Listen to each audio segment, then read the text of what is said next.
Welcome to Authentic Living with Roxanne, a place where we have conscious conversations about things that really matter in our lives. And now here's your host, Roxanne Derhodge.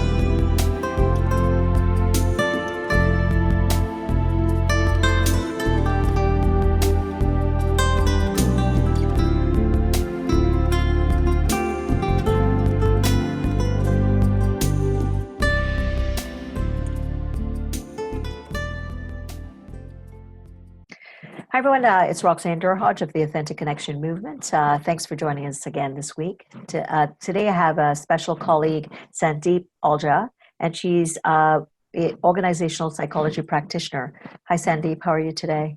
I'm well. Thank you, Roxanne. Thank you for inviting me. Thanks for being here. So I'm going to tell you a little bit about her background, and we're going to kind of talk a lot about change strategy today. So she serves as an international HR and change strategist, and she's a keynote speaker and a trainer. She's the founder and CEO of Multilevel Leadership Consulting, Inc., an organization that partners with leaders who want to make change easy for people across all levels of the organization. She has been in progressive leadership positions for the past 17 years in HR, OD, or organizational development, consulting, and change management, both in the public and private sector organizations. She teaches undergrad, grad, and executive education courses in business and psychology at various universities across Ontario. So we have a couple of things in common there. Psychology, yes. But I've also taught university and grad school, but I haven't done that for quite a while. Well, do you miss it? You know what? I could say that some parts of it I miss and some parts I don't. Sometimes the structure, the 15 weeks or stuff like that, it's sometimes nice to be able to go in, like when you train for a half day, full day, and you're finished. Right. So I think there's pros and cons for you. What about you? What do you prefer, doing just a one-off, or do you like teaching at the academic level? I do love teaching at the academic level. It's just working with students, they're fresh ideas, and they're very critical observers of asking the basic questions that we've almost kind of taken for granted. So I love that perspective. And usually I don't teach more than one course a year. Actually, that's not true. It's one a semester. Sometimes it's about 3 maximum per year. Yeah, so it's not too bad in terms of work balance. So do you teach in Toronto, or do you have to travel when you teach? Usually I travel. Most of the time I'm teaching out west. So Wilfrid Laurier, Waterloo, Guelph, Brock, Ryerson, and De Groot. Okay, nice. So today, obviously, changes. Obviously, we know that's the constant, right? I think of when I was consulting. I think I shared this to you almost like at any given point across my portfolio as an executive consultant in health and wellness, about 78 to 85% of my portfolio was in flux. So people are, obviously it happens, but unless it happens to us, we kind of think, oh yeah, change is happening, but how often is it happening?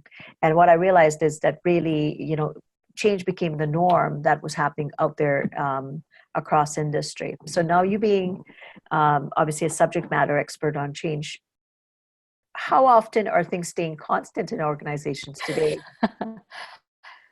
Well, I actually, because it's my work, I get invited when change is really at peak, or for my really proactive clients when they're just getting started on planning, because that's where I can add the greatest value before change has started or been introduced to the organization.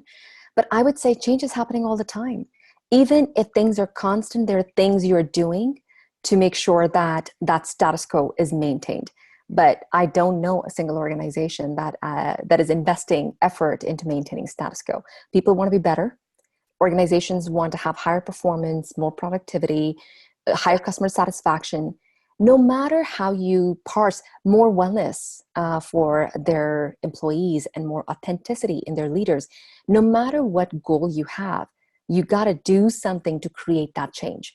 And it can be at a small scale or a large scale. So the effort and the systematic approach that you use for that change can make all the difference in making sure that there's ease and acceptance in the new way of how you want the organization to work. So I would say that be it a small company to a multinational, most people kind of recognize when they're going through changes some of the basic things they should be doing. Would you Mhm. say that most people are pretty strategic, like you're saying? Like, let's say if someone's expanding or they're downsizing, right sizing, they're talking strategy prior to that. Uh, Mhm. so they're calling you in. But I know when I worked as an executive, oftentimes it was on the other end of it. It's Right. kind of like we're shutting down 3 locations, we're cutting this level, and by the way, we need services in that day within 24 to 72 hours to talk about the impact, right? Like to deal with the right sizing, to tell people about the impact of how it's going to affect them, Mhm. physiologically, psychologically, emotionally. You're not crazy, those types of things. And then we'll kind of discuss what kind of things. And obviously, there's outsourcing and stuff that goes with Mhm.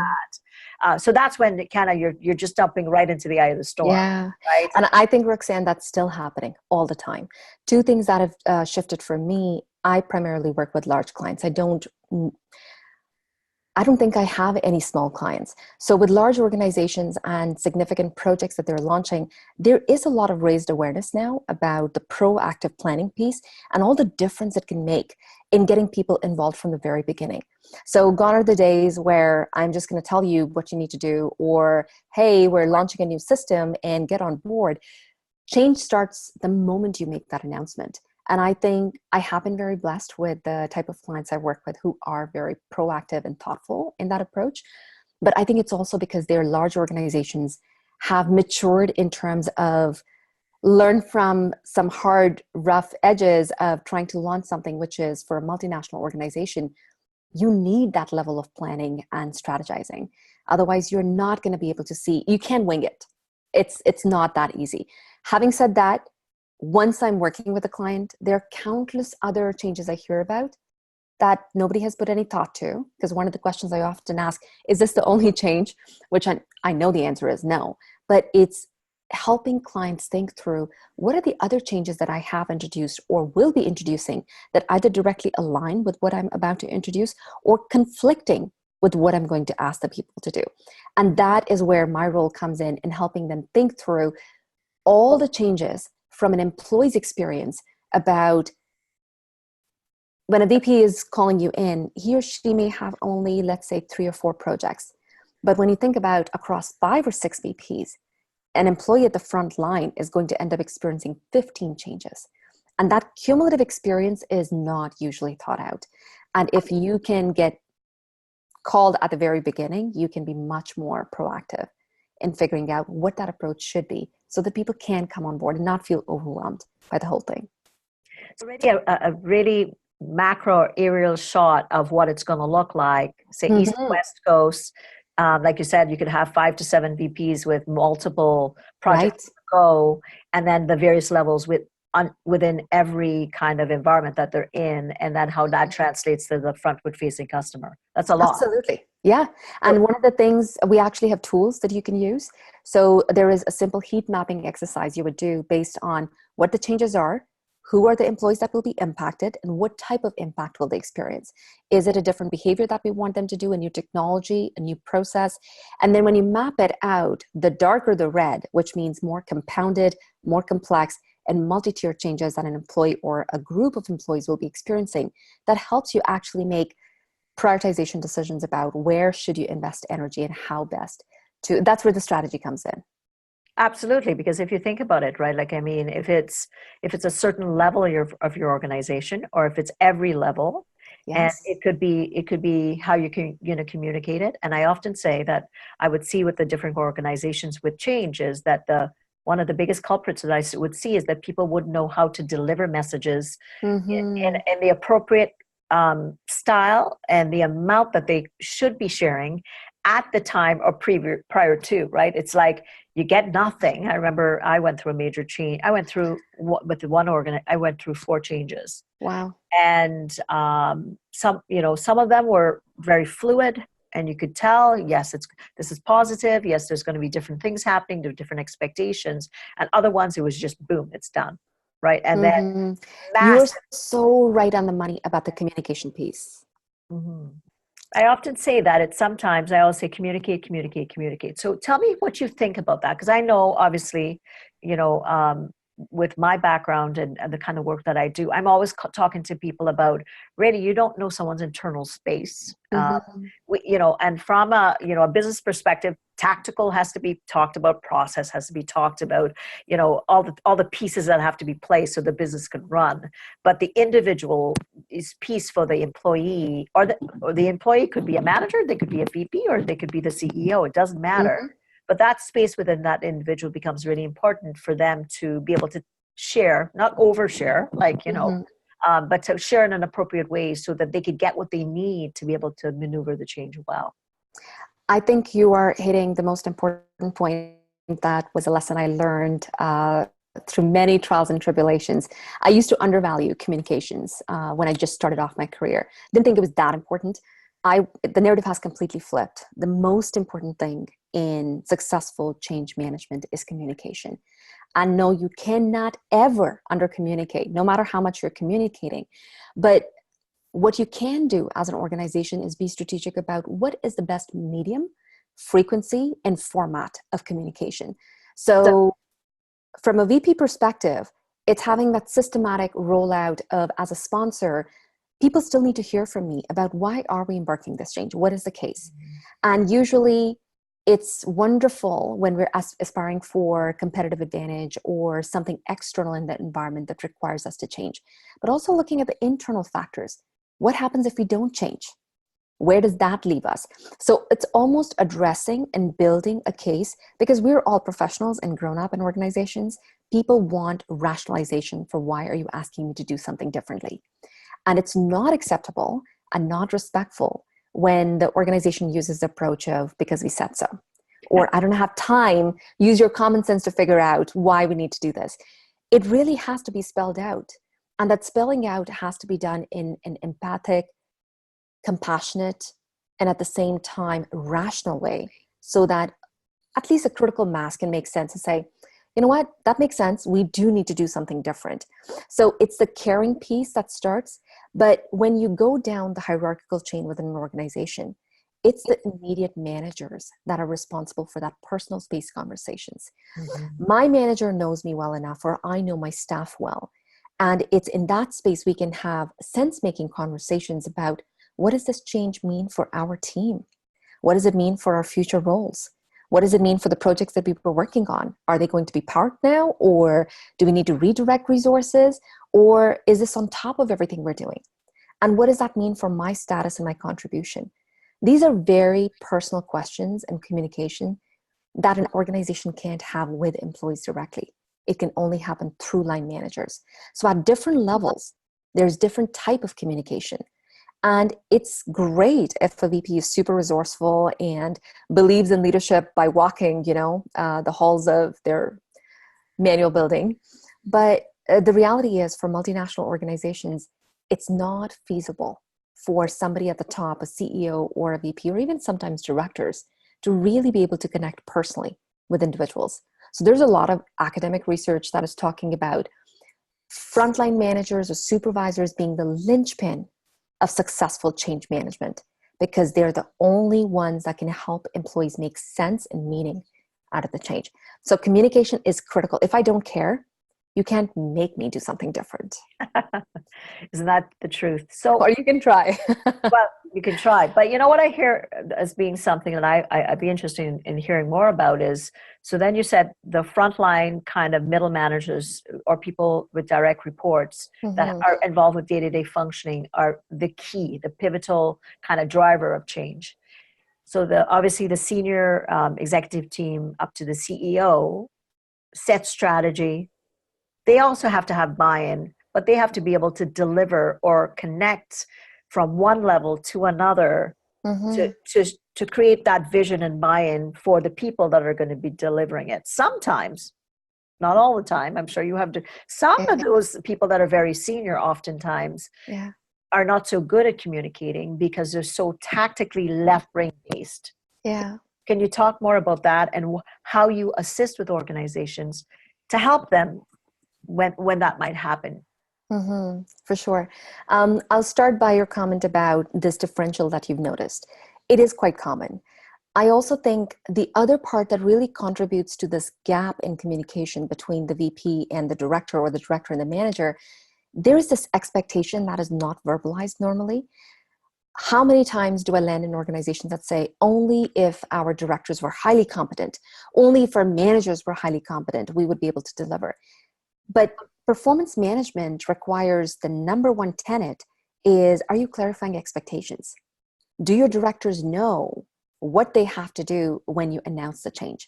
Have they been part of developing the strategy? Buy-in doesn't happen by reading about it or hearing about it. Buy-in happens when I'm engaged and you've brought me along for the journey.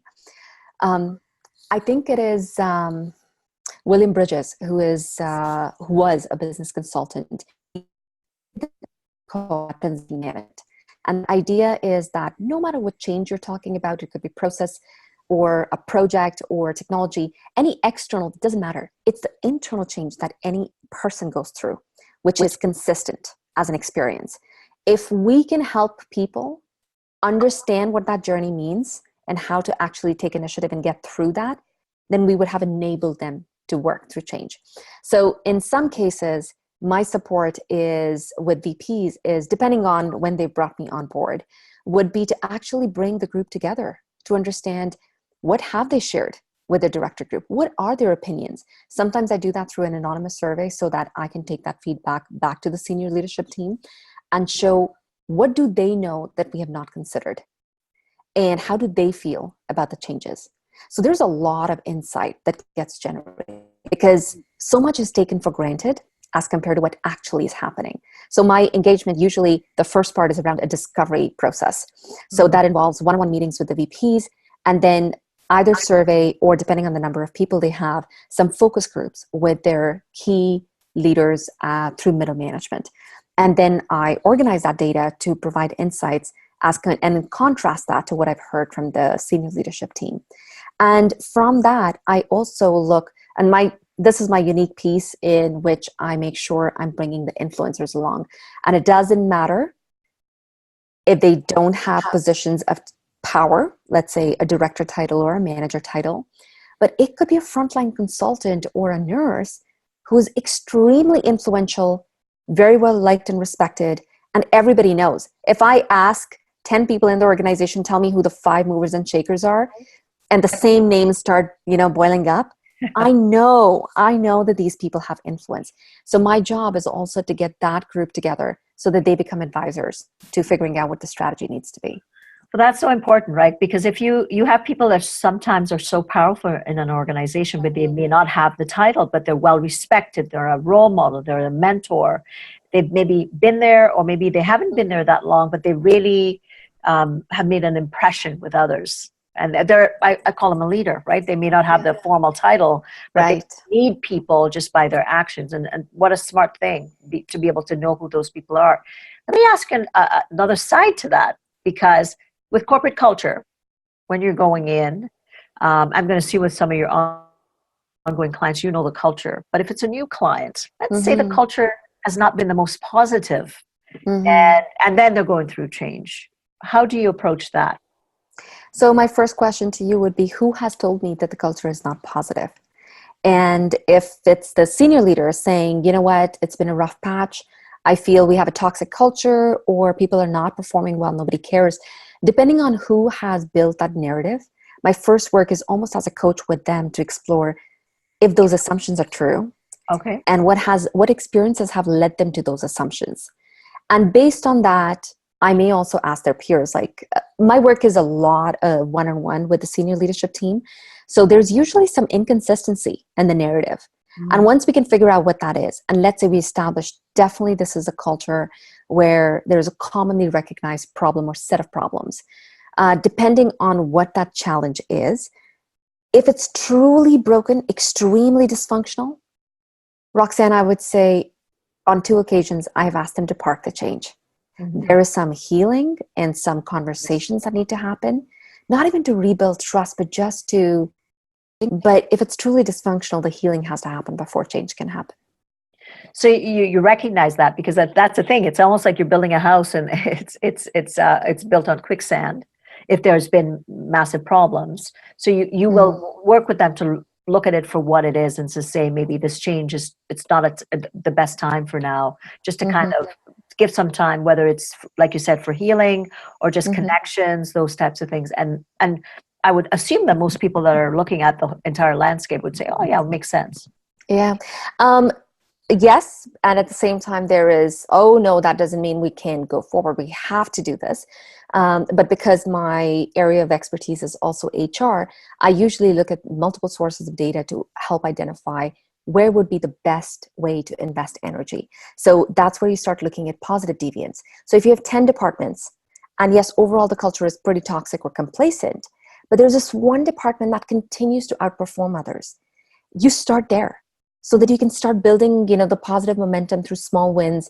So if there is absolute need that we cannot wait and healing has to happen concurrently, then the intention is usually set on, let's be strategic about where we invest and who we bring to the forefront as an owner of that change. Because there may be other people who are respected. Maybe you have a lot of history with failed changes, not necessarily because of your own doing, just circumstantially. It's also positioning and pairing to make sure that there is more acceptance and willingness from people. So now when I was doing health and wellness consultancy, we would look at all the metrics. We would look at incidental absences. We would look at short-term claims, long-term claims. We would look at arbitrations, if it was union and stuff like that.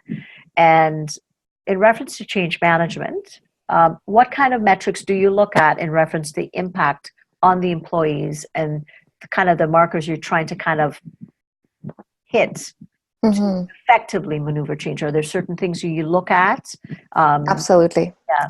So I would say, independent of the change, a few basic things that I am interested in and ask for is basic demographics, their engagement survey, if they have done one. If they haven't done a comprehensive engagement survey, that does raise some alarms about, we do need to hear from people. How are they doing? Like, if we don't have a baseline to start from, that really becomes a source of recommendation that we're starting. That's not strategy then. We can't be strategic if we don't know differentially how your organization's doing. So, but if they do have employee engagement data, that becomes really, really helpful. I also ask them for any performance or program evaluation reports that they may have done around major launches that they've done in the past year.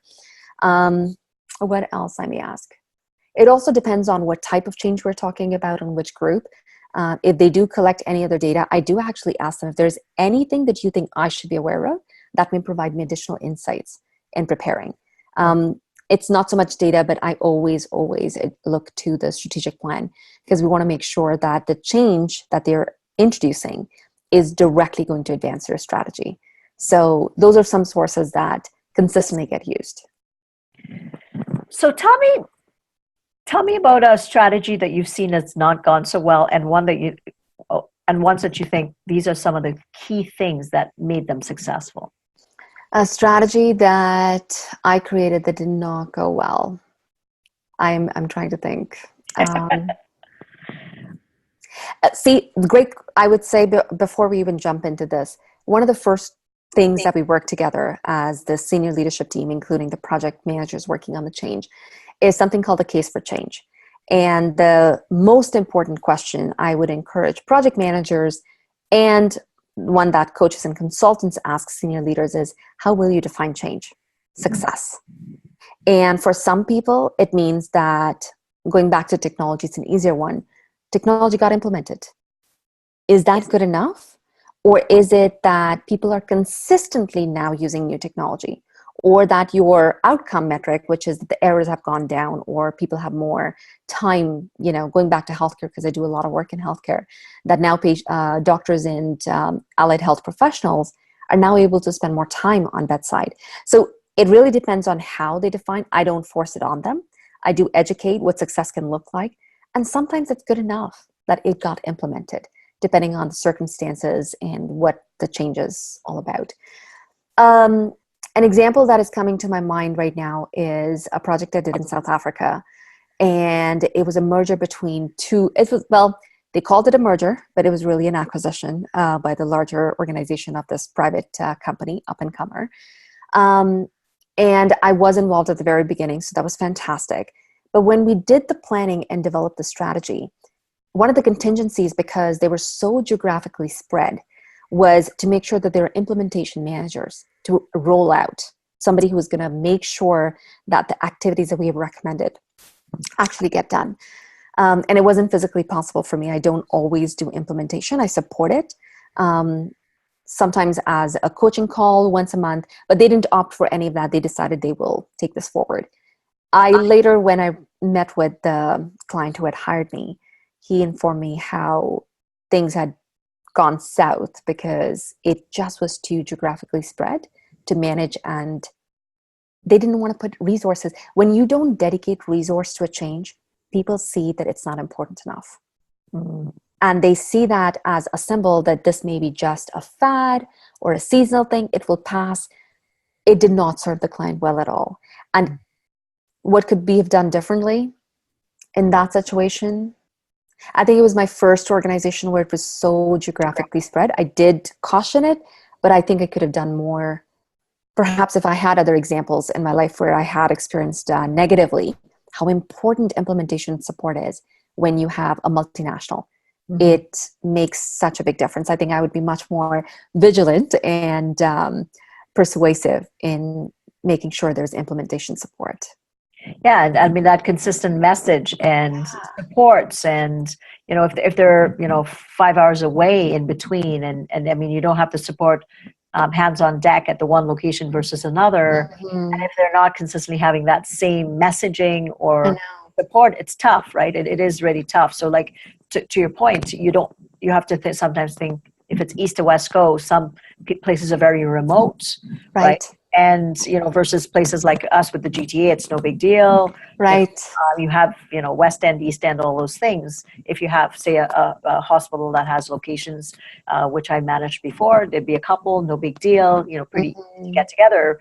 But if it's kind of like a remote location and all the rest is kind of separate, I've been involved once with a kind of a merger acquisition to what is now Meridian Credit Union years ago, and it was HEPCO in Toronto, and it was Niagara Credit Union at that time. So they were considered the North and South, and the cultures were so drastically different that there was almost like dissension between both.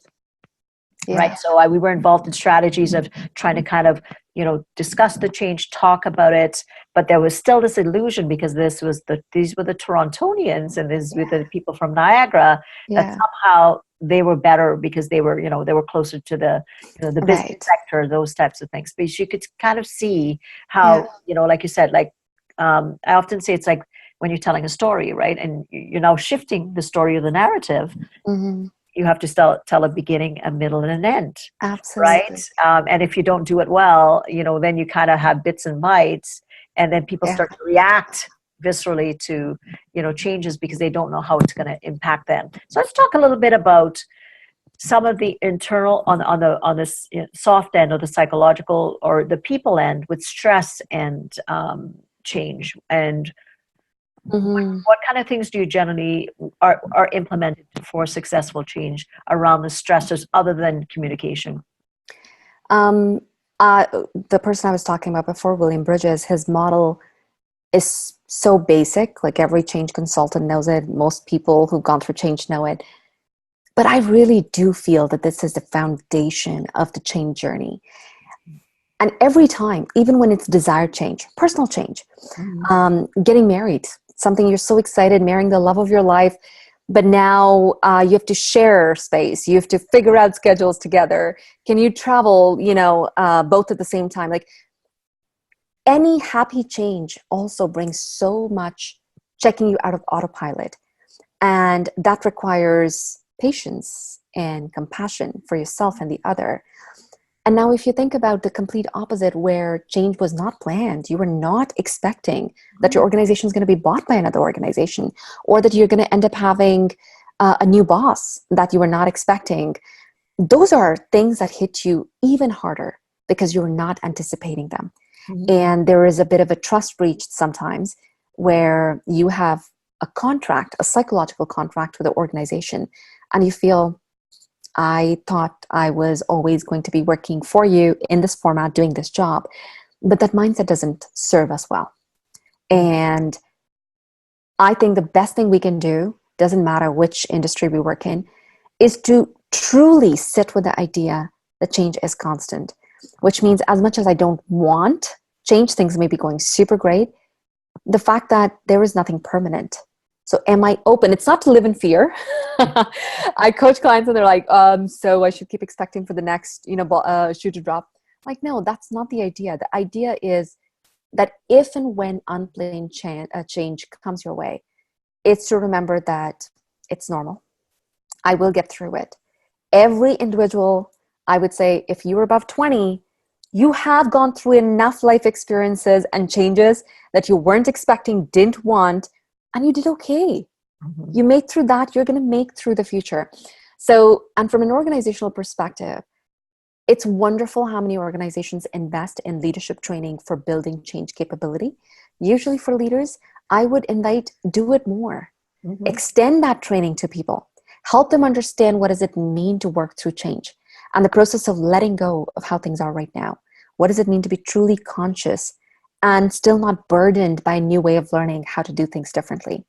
And becoming comfortable in an environment where I may now feel like a beginner and not the expert that I am. So there's so much psychological turmoil of going through unplanned change. Organizations can really support their employees if they have invested before unplanned change happens to help them work through, build their skills so that when you introduce the change, they're better equipped. And I think employees can also take that responsibility in learning for themselves and reflecting. And there's so many sources, books, blogs, videos out there. There is no shortage of resources. Is there? So this, what is his name? What Bridges? You said? William. Okay, so and the book is called Transition Management. Transition Management. Okay, so that's a good one for people to consider. Absolutely. So really, what you're saying, it's almost like, look, let's accept that change happens.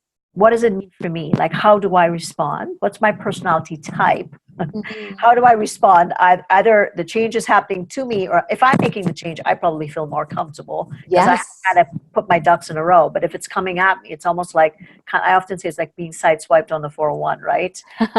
you're trying to, adjust to the change. Yeah. But so I think getting comfortable with that concept of saying, I don't like this. This is not good. I'm going to miss, working with you or seeing you in our 11 o'clock meeting or, us having our monthly get-togethers as a team. I think that's the part that oftentimes when we would do the debriefings with the change management, when I was in consulting, that's what would happen to people. They would talk about really, and it's in a way it's celebration, right? Because they're talking about all the things that they really, really enjoyed. And it's oftentimes not about per se the job, but it's about the connection. It is. It is. And I would say two things I would add to that, Roxanne. So many people, whether change, usually decide not to voice it out to the person who can actually do something about it. And they decide to vent or get unhappy about it. The ultimate single thing you can do for yourself, for your well-being, is to take initiative. If you're unhappy with a change, let's have a conversation. I'm sure somebody who is up top will appreciate a new perspective about maybe you see something from a frontline perspective that they have not even considered. So you would be adding value. So take initiative, whether you're happy. And if you're happy with the change, especially if you're a manager who is the one or a leader who's introducing the change, practice compassion. You have probably thought about this change for weeks, if not months. And the moment you announce it, you want people to come on board. They need to digest that information. They need to make it their own. So that requires time. And it's almost it's called the marathon effect. The idea that a leader is so far on their vision for change, but when they announce it, they want people to meet them there at the finish line. When there are people in the marathon that haven't even started. Keeping that perspective. They haven't even gotten out the gates. And, no. And the CEO is about to get past yes. quarter mile. Is not so true. Yeah, that's a good perspective. So really, it's compassion too for each other, right? Because oftentimes it's kind of like I say, my perception, and I've been there, so I can, remember being, oh my goodness, not another change. And Yeah. it really was because it wasn't being communicated. And I always said, when I was a manager and there was change, I would communicate even when I knew nothing. I would Yeah. say, so here's the deal. Yeah. What we knew last month, and I worked for a hospital out here for about 8 years, and there was always change. This is before Yeah. the LINs came in, right? Wow. I worked for the Niagara Health System for years, and people were always complaining, and change was coming. And then, of course, the LINs happened. So you can imagine what that swirl was. Right. And but people were people just need to know, yeah, there's nothing coming. Yeah. There is something coming, or we really don't know. But how about we talk about not knowing? Mm-hmm. And that seemed to be, as a manager at that point where I ran a unit, that seemed to keep people going, even though people were often scared about what does this mean for me? Right. And also that develops trust. I can trust that Roxanne will tell me if there was a news, she will keep me apprised. And that gives me comfort in knowing that there's nothing unplanned, that you will give me some time. And if it's unplanned and you are like, I didn't know about it, there is now trust currency. That people will be like, okay, so what do we do? Here's the situation. How do we work through it? But if there is a pattern of a leader never communicating and people finding out through different grapevine or a different source, you've lost the opportunity to build trust. And I understand how many times I've been in situations where it's all hush hush. You cannot talk about it. And that's part of the strategy devising as well, about what is the right time of sharing. Because sharing too soon before things have been finalized and then disappointing people, or how much information needs to go out. But more often than not, you should start early, as soon as you can, as much as you can, and in different formats. And intuitively, I think being an employee and also being a manager that had more information, you knew there was certain things you could share. Yeah.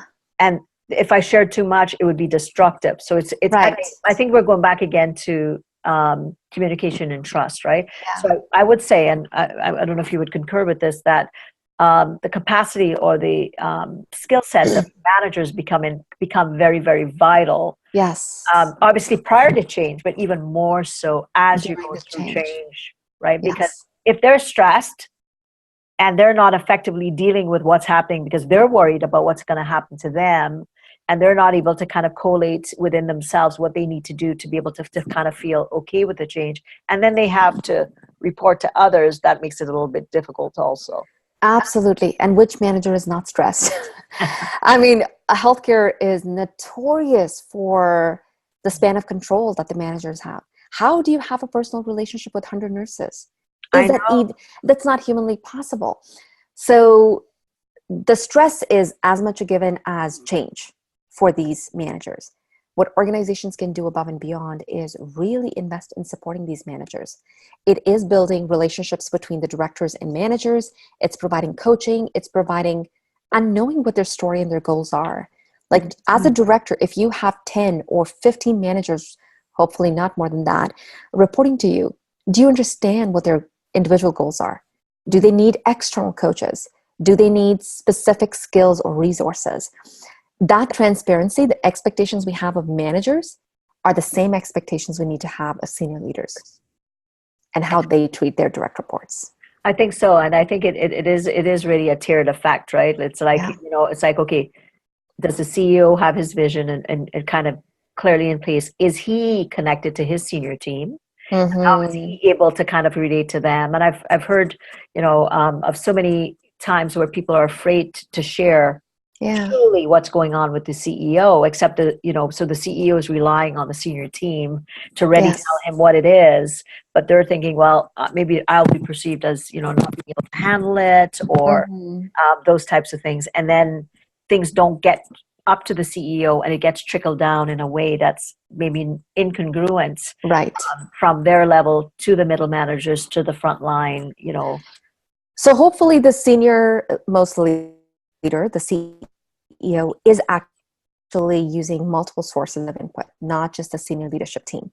He or she is walking the hallways and actually takes time or create avenues for people to speak out. Two things that have worked really successfully for me in change management support for senior leadership. Number one, I used, I don't know if you're familiar with Slido. There are multiple open forums where people can anonymously ask questions, provide feedback. So with any major strategizing session, I actually ask the CEO to host those forums.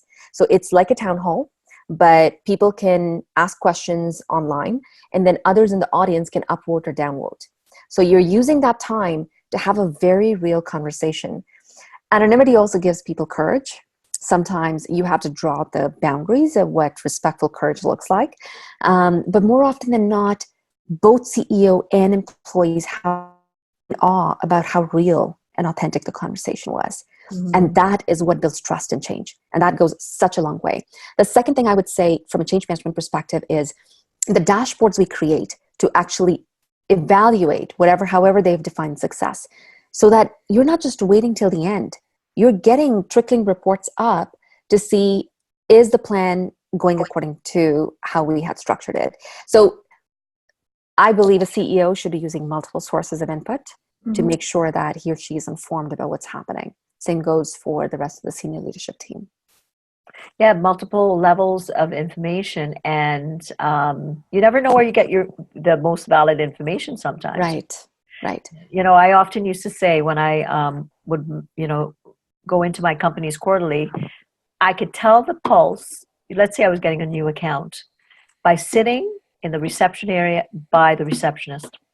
And you know what, Sandeep, generally I was not incorrect. Because Wow. you could tell, right? You could tell if the person had a really nice, and some people are very good at frontline, but Yeah. some people you could kind of tell, you feel that almost a disconnection or a bit of, and then oftentimes when you kind of get in, and then of course we're rolling out psychological services Yeah. and those types of things. And we're talking from all the way up to the senior team, all the way down to the front line. Right. That was very interesting because then you would hear the perspectives, and then you're like, wow, it's interesting because then you could kind of see, okay, you're hearing this front line, you're hearing this from the middle management, you're hearing this from the upper level management, but that doesn't make sense. If this is happening here, how come that's not happening there? So it's, but I would often be able to tell just by sitting in the reception. And then sometimes I'm new, right? So they have no idea who I am. Right. That would give me even more because they didn't have to be anyway. Yes. So my other side of business is around HR strategy. And when an organization engages me, usually the first part of the engagement is doing an audit. And that does involve me spending time there observing and then matching it against the data and the narrative I've heard. And there's such insight. If there's congruence, if it's good for us.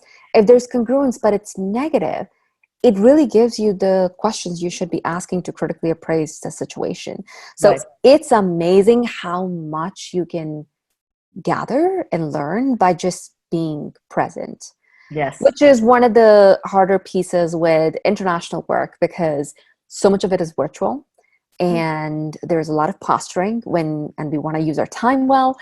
I think once people are in long-term contracts, over time it's hard to posture.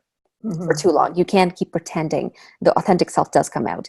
So, but it's still, if it's a short-term contract, it becomes a bit of a challenge, relying on the virtual piece. It's harder, like I say, any of us can perform for any period of time, but like you said, multi-level contracts, oftentimes I would deal with, I would have contacts for 10 years. So guess what? Yeah. We got to know each other really well. Right? And then obviously you get to know other's lives and kind of, what was going on and not just the company's lives, you get to know them. And that's oftentimes very, very important.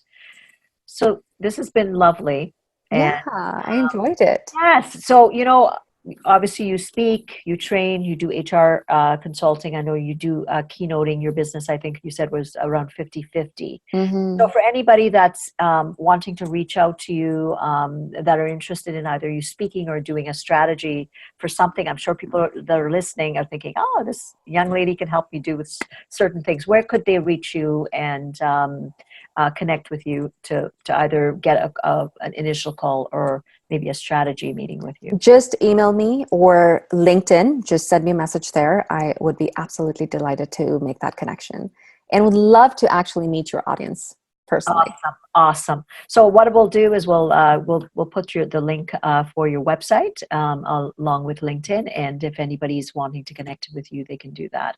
So again, my pleasure. So for everyone listening, what are we learning? We learned that at the end of the day, as individuals, we come to companies, and change is the constant. So if we can really connect and think about, if we don't know what the change is going to look like, talk about it.